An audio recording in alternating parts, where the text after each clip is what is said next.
Hace unas semanas aquí arriba estaba Viridiana. Estabas orando por la ofrenda y no se me olvida que Viri dijo, "No, el pastor Héctor se la ha estado rifando últimamente", dijo, ¿verdad?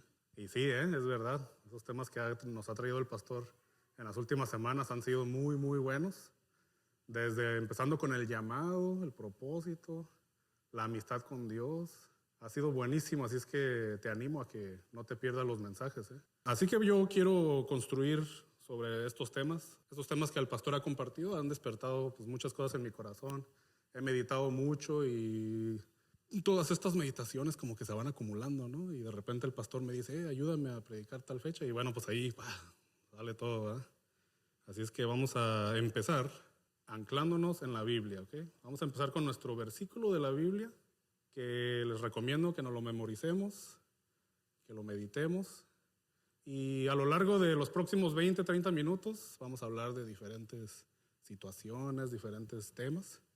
Pero si en una de esas los pierdo, acuérdense de este versículo. Por eso es nuestra ancla. Ahorita vamos a aventar el ancla para no irnos muy lejos de eso, ¿ok? Mateo 18, versículos 19 y 20. Recuérdense, esta es nuestra ancla. Desde aquí nos vamos a agarrar, ¿ok? Otra vez os digo, otra vez, quiere decir que ya lo había dicho, ¿verdad? Lo está enfatizando. Que si dos de ustedes se pusieran de acuerdo en la tierra acerca de cualquier cosa que pidieran, les será hecho por mi Padre que está en los cielos. Porque donde dos o tres están congregados en mi nombre, allí estoy yo en medio de ellos. Qué condición tan interesante, ¿no? Si se pusieran de acuerdo. Está interesante esa condición, si se pusieran de acuerdo. ¿Se acuerdan? El pastor hablaba de las promesas condicionadas, ¿no? De que hay algo que hay que hacer para que otra cosa se cumpla, ¿no? Para que Dios cumpla sus promesas. Entonces, esta está interesante, si se pusieran de acuerdo. Y bueno, a mí me gusta filosofar, ¿verdad? Y tengo una pregunta retórica. Una pregunta retórica es una pregunta sin respuesta, ¿verdad? Así es que nadie tiene que contestarlo. Y las preguntas retóricas son como para reflexionar. Y la pregunta es, ¿estamos de acuerdo? ¿Estamos de acuerdo? Qué sencillo suena, ¿verdad? Es como cuando ahorita que salgan que vayan a ir a comer. Ese es un acuerdo muy sencillo, ¿verdad? La profundidad de esta pregunta, obviamente, pues trata de temas más complicados y más profundos, ¿no? Entonces, si tú estás sentado a un lado de tu pareja, de tu novia, tu novio, tu esposa, pregúntale, ¿estamos de acuerdo? Si tus hijos están ahí cerca, pregúntales, ¿estamos de acuerdo? Como iglesia, estás con tus hermanos en la fe. Así que los de allá, pregúntenle a los de allá. Y los de acá, pregúntenles a los de allá. ¿Estamos de acuerdo? Qué pregunta tan interesante. En mi trabajo yo tengo como una ventana muy particular a todo un equipo de personas, de recursos humanos, cuya misión es que toda la compañía, 40,000 empleados alrededor del mundo, estén de acuerdo. Todo este tema le llaman la psicología organizacional. ¿Qué es lo que hay que hacer para que tanta gente de diferentes trasfondos, diferentes habilidades, diferentes experiencias estén en una compañía, todos con la misma misión, visión y camino, ¿verdad? Y cada junta, cada evento que hacen, cada cosa que comunican, pues yo estoy ahí sentado y digo, órale, se ve lo que están haciendo. El tratar de que todas estas miles de personas se pongan de acuerdo, ¿verdad?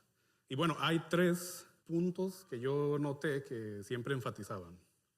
El punto número 1 eran los objetivos. ¿Cuáles son los objetivos de la compañía, verdad? Y la compañía dice, después de 150 años de historia que tenemos, estos 4 productos son los que vamos a vender, ¿verdad? Por estas razones, ¿no? Lo que sea. Y luego después de ahí, la otra área importante en la que se enfocan es los comportamientos.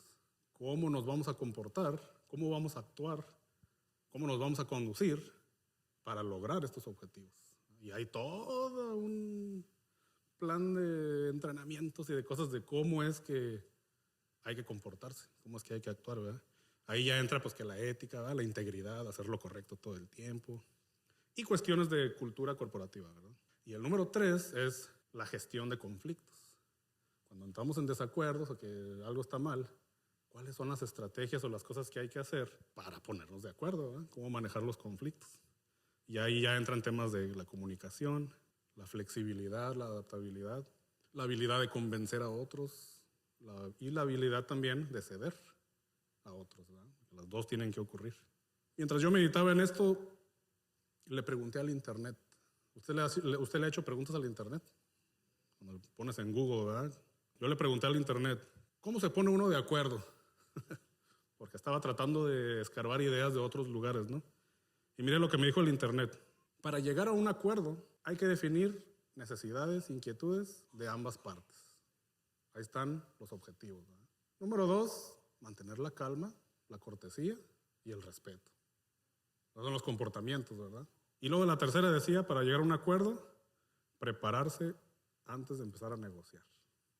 Y bueno, negociar es el intercambio pues es el conflicto, ¿no? ¿Cómo le vamos a hacer, verdad? Así que vamos con el número 1. ¿Qué le parece si nos metemos un poquito más? Si ponernos de acuerdo son estas 3 áreas, los objetivos, los comportamientos y los conflictos. Vamos a estacionarnos un poquito aquí en el punto número 1, los objetivos. Los objetivos contestan el qué. Algo interesante en la Biblia es que cuando alguien tenía un objetivo, ese objetivo era de cierta manera presagiado o ya predeterminado por las experiencias de la persona. Les voy a dar algunos ejemplos. Moisés. ¿Cuál fue la gran misión de Moisés? Ustedes ya saben, ¿verdad? ¿Pero qué fue lo que pasó en su vida? El faraón ordenó una matanza y para salvar a Moisés lo pusieron en una canastita, lo plantaron al río Nilo, se lo encontró la hija del faraón. La hija del faraón lo adopta y Moisés crece en el palacio, ¿verdad? Con toda la educación y todo acceso a la realeza. Pues era de la familia, ¿no? Porque lo adoptaron. Moisés era obvio que a pesar de que vivía ahí, también tenía la conexión con el pueblo hebreo, ¿no? Porque precisamente cuando están golpeando a un hebreo es que él llega y mata al soldado y de ahí se meten problemas y por eso termina huyendo, ¿verdad? Entonces el llamado que tiene Moisés para esta misión, este objetivo, ya viene detrás toda una historia de habilidades, de experiencias, que de cierta manera lo estaban preparando para esa gran misión, ¿verdad? Bueno, hablando de objetivos, el punto aquí es que ustedes, si ustedes se sienten que no tienen un objetivo en la vida, de aquí estamos agarrando, ¿no? ¿Qué he vivido? ¿Qué me ha pasado? ¿Qué he aprendido? ¿Qué me han hecho? Y todo ese conjunto de cosas Dios te va acomodando para encontrar ese objetivo, ¿no? Pablo era otro que tenía esta situación bicultural, ¿no?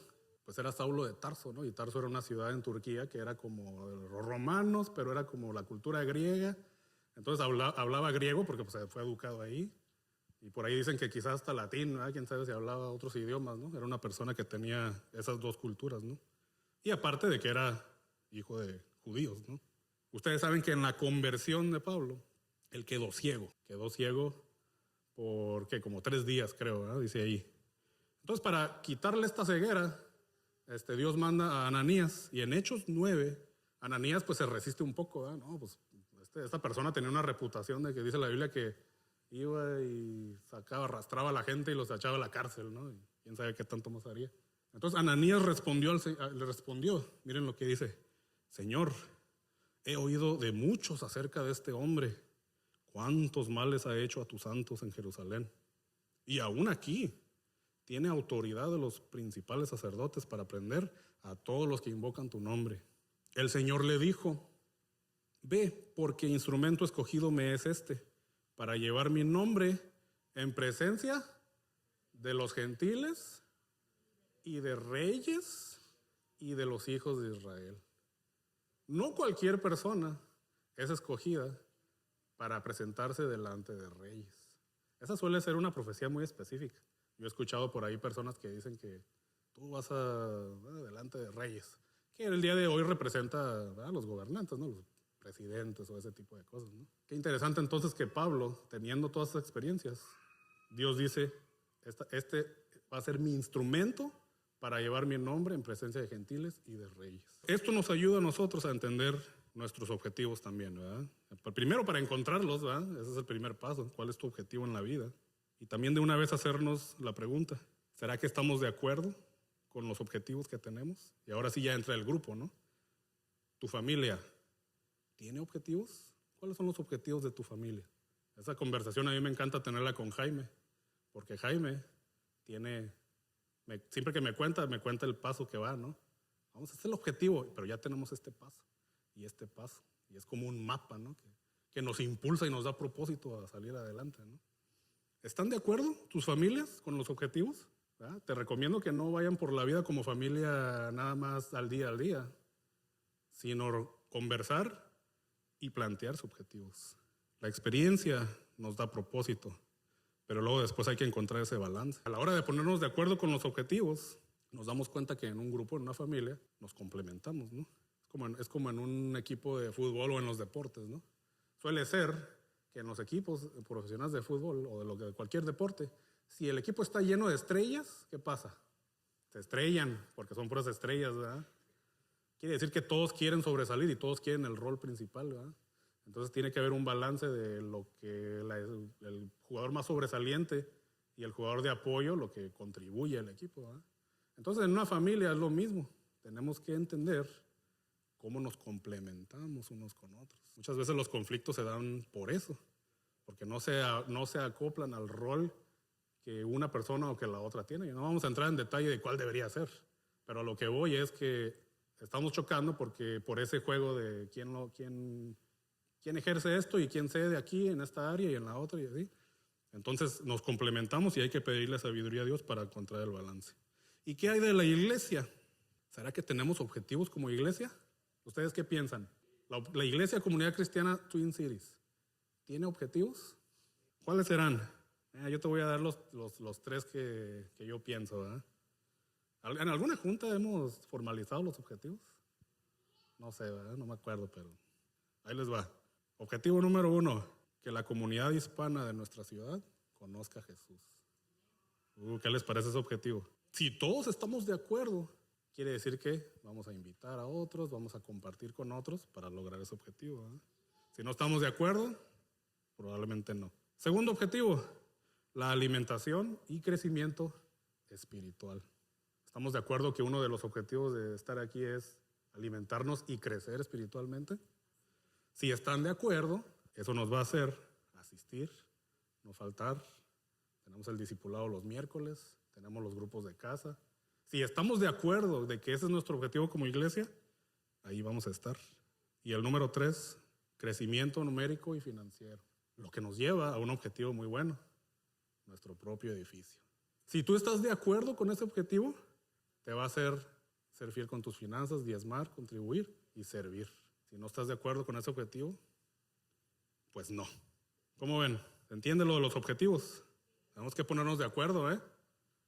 Punto número 2. Ahora vamos un poquito a estacionarnos entonces en los comportamientos.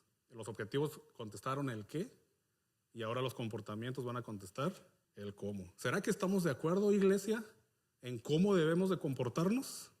Y el comportamiento de Jesús me encanta en las diferentes situaciones en las que Jesús se encuentra, porque su comportamiento va de la mano con el objetivo que está tratando de lograr, ¿verdad?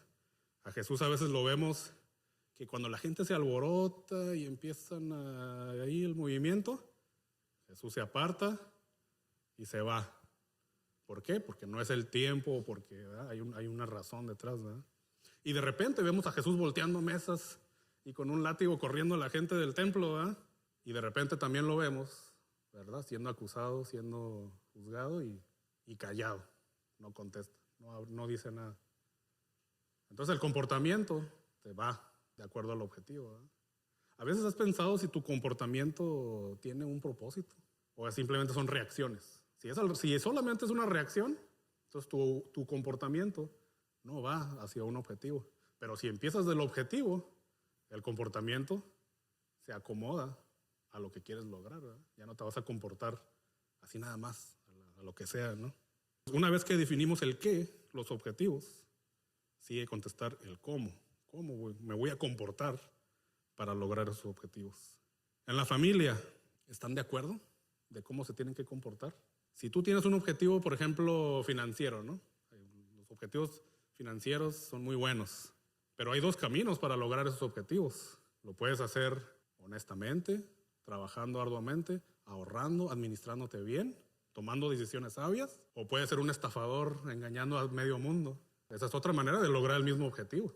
Por eso es importante que el comportamiento vaya alineado, ¿no? Ahora, en este caso no me voy a meter mucho en los diferentes versículos que nos pueden describir cómo debe ser como nuestro comportamiento, pero en la Biblia se define muy claramente cómo el esposo debe comportarse hacia su esposa, cómo la esposa hacia el esposo, los padres hacia los hijos y los hijos hacia los padres.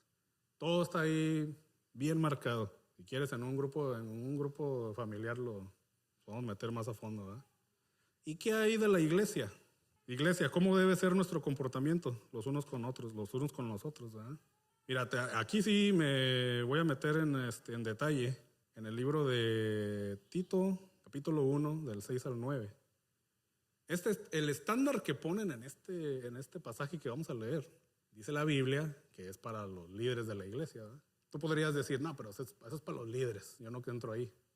Pero la razón por la que digo lo del estándar es porque me llama la atención cuando mi esposa estaba embarazada. Me sorprendió mucho las cosas que no debía de comer. Hay unas que son obvias, ¿verdad? Las bebidas alcohólicas y bueno, eso se sabe, ¿no? Pero, por ejemplo, las carnes frías, ¿verdad? No se podía hacer un sándwich así con un jamoncito que porque todos sabían eso. A mí me sorprendió. O si tomaba café, ciertas ondas. Era como una lista muy estricta así de cosas que, por ejemplo, a mí me gusta hacer ceviche, ¿verdad? Y el pescado solamente se curte con limón. Es considerado pescado crudo. Otro ejemplo muy bueno es el sushi. Es pescado crudo, ¿verdad? Pues no puede comer eso. Pero bueno, es un estándar que a mí me hizo preguntarme, si no puede comer eso, pues por ahí hay algo de que quizá no deberíamos de comerlo nadie, ¿verdad? Hay algo de malo ahí. Entonces, ese es el estándar que va más allá, ¿no? El más elevado, del que tratamos nosotros de escondernos, ¿verdad? Yo decía, Marlene, tú eres la que está embarazada, tú no puedes comer sushi, ¿verdad? Pero yo sí. No. Que apoyar a la persona también, ¿verdad? Así que no se escondan detrás del hecho de que esto dice que es para los líderes, ¿ok? Venga, Tito 1, del 6 al 9. El comportamiento en la iglesia, hermanos. El que fuere irreprensible. O sea, que no hay nada que reprocharle a esta persona. Todos somos así. No hay nada que reprocharte. Marido de una sola mujer. Yo creo que ahí sí estamos de acuerdo todos, ¿verdad? Y si no, ahorita oramos por usted. Y tenga hijos creyentes que no estén acusados de disolución ni de rebeldía. Uy, eso sí está pesado, ¿eh? Es necesario que el obispo sea irreprensible como administrador de Dios, no soberbio. Levanten la mano los soberbios. Espero que no haya ningún soberbio aquí porque Dios tiene un trato muy especial para los soberbios. Se llama humillación. No iracundo. ¿Dónde están los enojones? No iracundo. No dado al vino. No, mejor ya no pregunto. No pendenciero. ¿Dónde están los peleoneros? No codicioso de ganancias deshonestas. Ahí tampoco va a preguntar. Sino hospedador, amante de lo bueno, sobrio, justo, santo, dueño de sí mismo. Y la última es la buena, mira.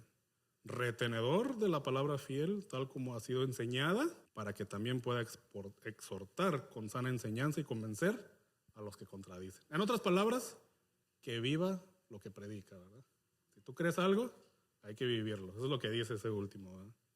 ¿Estamos de acuerdo que así es como debemos de comportarnos? Comunidad cristiana, excelente. Qué bueno que estamos de acuerdo, hermanos. Y ahora sí, al número 3, los conflictos. Uy, este es mi tema favorito. Cuando yo estaba en la escuela, en la universidad, si algo se me quedó de todas las clases aburridas que tenía, fue el tema del conflicto. El conflicto, ¿verdad? Y vamos a redefinirlo un poco, ¿verdad? Porque todos escuchamos conflicto y te imaginas los gritos con alguien ahí peleando y en desacuerdo, así, ¿verdad? Pero el conflicto no es lo opuesto al acuerdo. No es que estemos en conflicto, ¿verdad? No es que estemos en desacuerdo, sino que el conflicto es el mecanismo por el cual nos ponemos de acuerdo. Tiene que haber un conflicto, un estire y afloje, se dice, para llegar al acuerdo. Ahora vamos a hablar de la familia. La familia. ¿Quién tiene conflictos en su familia? Vamos a empezar por ahí. Yo me llevo bien con mi familia y sobre todo porque vivo lejos de ellos y nos extrañamos, ¿verdad? Cada vez que hablamos, pues todo es muy cordial. Mi hijo, ¿cómo está? Padres, ¿cómo están? Pero aún en las familias más más amorosas y más buenas, por ahí un conflicto hay, ¿verdad? Nadie se escapa de esas. Una cosa muy importante en los conflictos en la familia, yo he aprendido, es que como somos familia, no podemos vivir en conflicto. Por lo tanto, lo primero que hay que saber es cómo escoger la batalla. Hay una frase en inglés que dicen, pick your battles, ¿verdad? Escoge bien las batallas, porque no las vas a poder pelear todas, mucho menos ganarlas, ¿verdad? Te voy a dar unos ejemplos muy simples y luego un ejemplo muy difícil. Yo tengo una hija de 5 años que ya está en la edad en la que ella decide qué le gusta y qué no le gusta. Y bueno, no hay problema si no le gusta algo, ¿verdad? Lo prueba y empieza a toser, que no le gusta, ¿verdad? Pero si algo me molesta a mí como papá, es que no lo haya probado y que diga que no le gusta. Uy, uy, uy. Ahí sí me pongo grave, ¿verdad? Digo, si yo te veo que lo pruebas y no te gusta, no tienes problema conmigo. Pero si no lo has probado y dices, ay, no me gusta, no vamos a terminar bien ahí, ¿verdad? Entonces yo he tenido momentos en los que estamos como familia, muy contentos todos, viendo la tele, y de repente me encuentro con esa situación y va a haber pleito, ¿verdad? Y ya me ha pasado con dos, tres comidas, y ellos son peleas ganadas, que la hago que lo pruebe, y después de llorar y de pelear, y ahora lo pide, porque le gustó. ¿Qué sería si yo no peleara nunca con ella sobre ese tema? Se la pasaría comiendo chicken nuggets y papitas todos los días, ¿verdad? Pero de repente ya le gusta que los frijoles, que esto, que aquello. Y esa variedad de comer diferentes cosas es gracias a que yo estuve dispuesto a pelear, ¿verdad? Por eso. Ahora, otra pelea que yo no escojo, por ejemplo, a mí me gusta mucho jugar ajedrez. Entonces tengo mi ajedrez ahí y yo según le quise enseñar. Mira, este es el peón y se mueve así, ¿verdad? Según yo dije, tiene 5 años, ¿verdad? Hay niños de 5 años que pueden aprender. Pero ella los pone en círculo, agarra al rey, a la reina y dice que van a bailar y que todos los demás los van a ver. Pues yo no puedo pelear con eso, hermanos, ¿verdad? Así que yo agarro el ajedrez, todas estas reglas y estrategias que yo quisiera enseñarle, pero ni modo, el rey y la reina van a bailar. Y todos los peones y los caballos y los alfiles los van a ver y van a decir, wow, están bailando. Esa pelea no la vamos a pelear, hermanos. Ahora te voy a dar un ejemplo un poquito más difícil. Yo tenía una compañera de trabajo que ya estaba por jubilarse. Y esta compañera de trabajo tenía mucha amargura en su corazón. Ella hablaba muy mal y hablaba de lo mucho que había sufrido en su matrimonio. Que tuvo un esposo que nomás no, que la humillaba, que la maltrataba. Y ella se arrepentía de todos los años que lo aguantó. Hasta que por fin me divorcié, dice, y desde entonces soy tan feliz, decía. Y ella tiene un hijo mayor, una hija grande, de edad de universidad por ahí. Y un día dijo algo que me impactó mucho, ¿verdad? Yo le voy a decir a mi hija que no se case, que viva con el novio 2, 3 años primero, para ver si funciona. Y es más, y si funciona, que ni se case de todos modos. Ahí sí yo dije, a ver, porque tenemos valores diferentes, ¿verdad? Y yo me pongo en esa situación y digo, algún día yo voy a quizá vivir algo así, ¿verdad? ¿Será que va a ser una pelea que voy a agarrar yo? Bueno, de una vez puedo decir que sí, esa pelea la voy a pelear hasta el fin, porque yo tengo una convicción muy firme del significado del matrimonio y del significado del amor y de cómo debe funcionar según la Biblia. Cuando yo siento el peso de esa situación, ¿verdad? Porque pues, la rebeldía de mis hijos yo no la puedo predecir.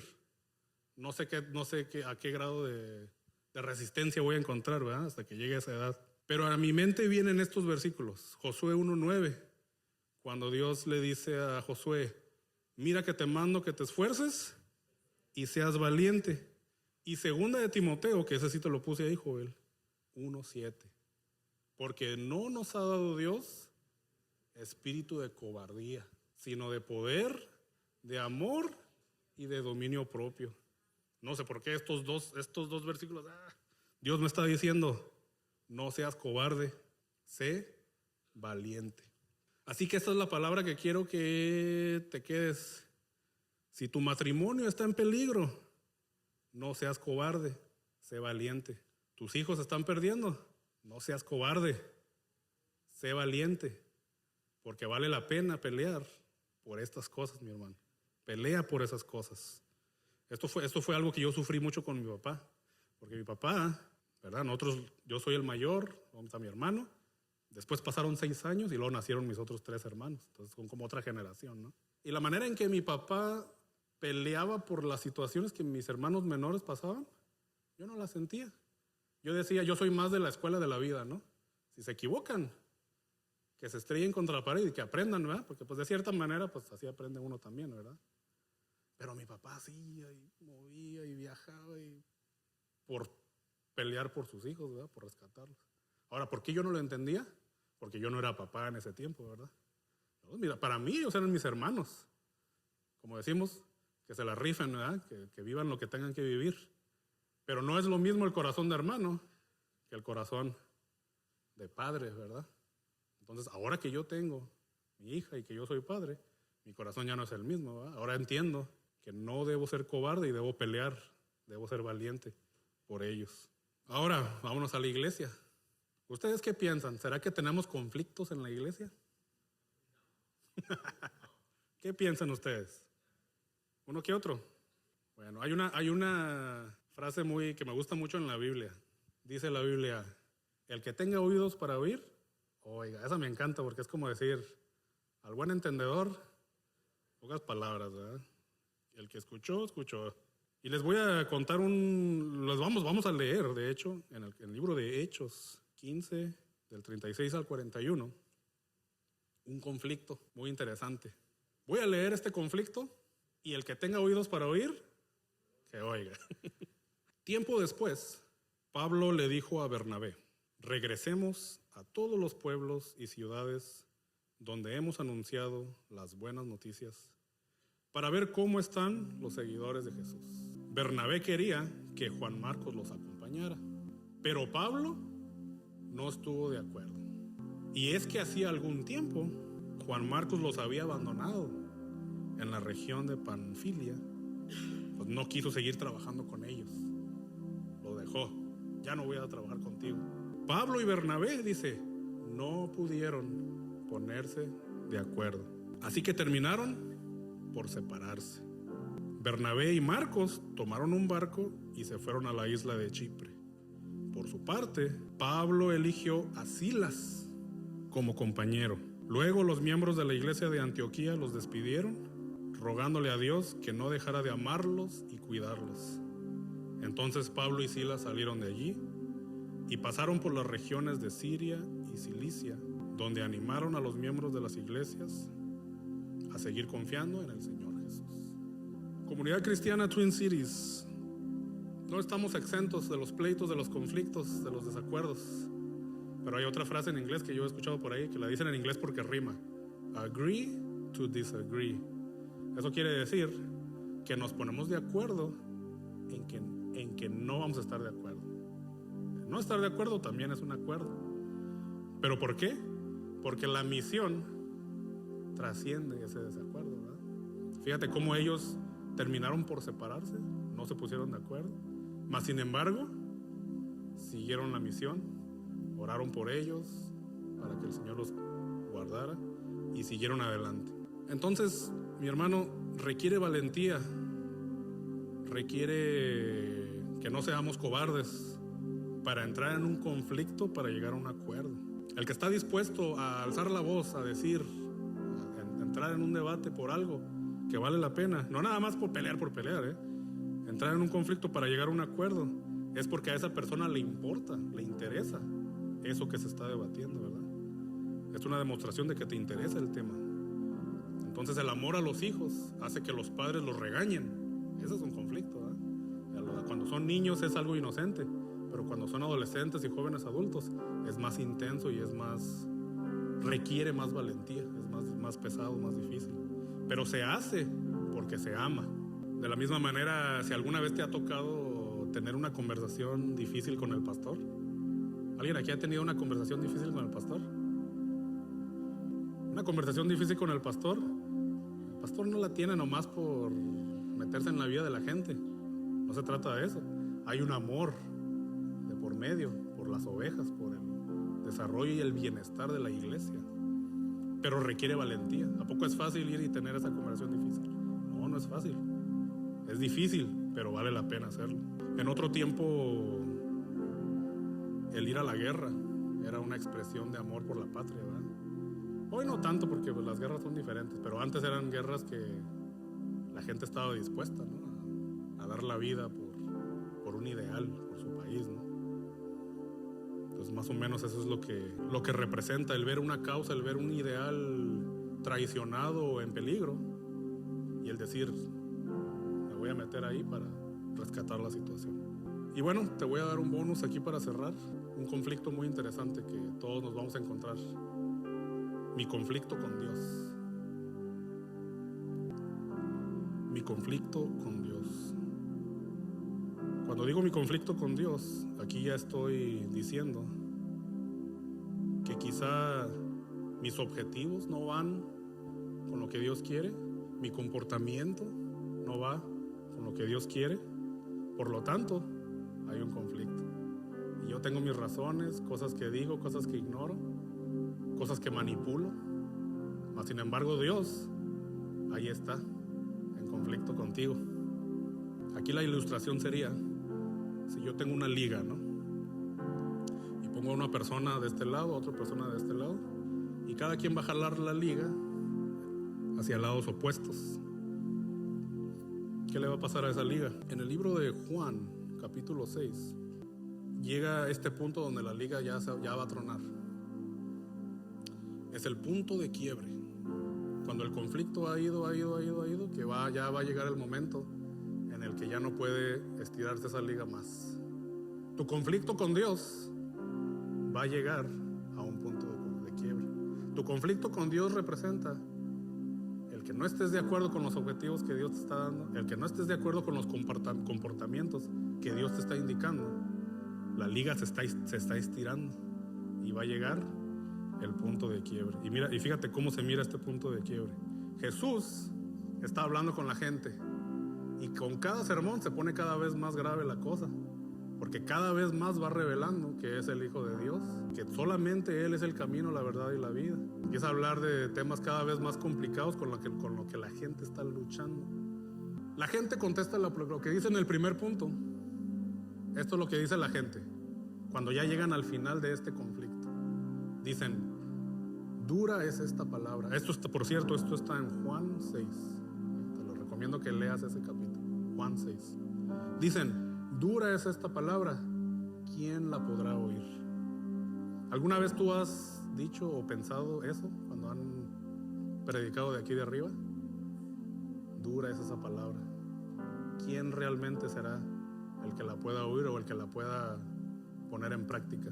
Si algún domingo tú has sentido algo de incomodidad con algún tema o con algún ejemplo, con alguna situación, se está estirando la liga y hay un conflicto ahí, ¿verdad? Dura es esta palabra, ¿quién la podrá oír? Esa segunda línea lo dice Jesús cuando la gente se empieza a ir, porque después de eso dice la Biblia que muchos ya no lo siguieron. Y mira lo que Jesús dice, ¿esto los ofende? Y luego hace la pregunta, ¿se quieren ir ustedes también? Lo único que quiero decir es que pasan los años, mis hermanos, conocemos más a Dios, el llamado se sigue enfatizando de diferentes maneras, Dios sigue hablando a tu vida a través de muchas formas. Quizás nos alimentamos de diferentes maneras en cuanto a nuestro conocimiento de Dios, pero la liga se sigue estirando y el punto de quiebre va a llegar tarde o temprano. Eso quiere decir que cuando tú eres la liga, cuando llegue ese punto, o te vas a ir como estos hermanos, o vas a decir como contestaron los discípulos cuando preguntó, ¿se quieren ustedes también? Vas a decir, ¿a dónde iremos? Fue lo que contesta el discípulo. Si solo tú tienes palabras de vida. Ese momento va a llegar, mi hermano. Reflexionemos en esto. Hay que ponernos de acuerdo con Dios sobre todo, ¿verdad? Este es el conflicto con el que quería terminar. Pero también hay que ponernos de acuerdo en cuanto a nuestros objetivos y comportamientos como familia y como iglesia.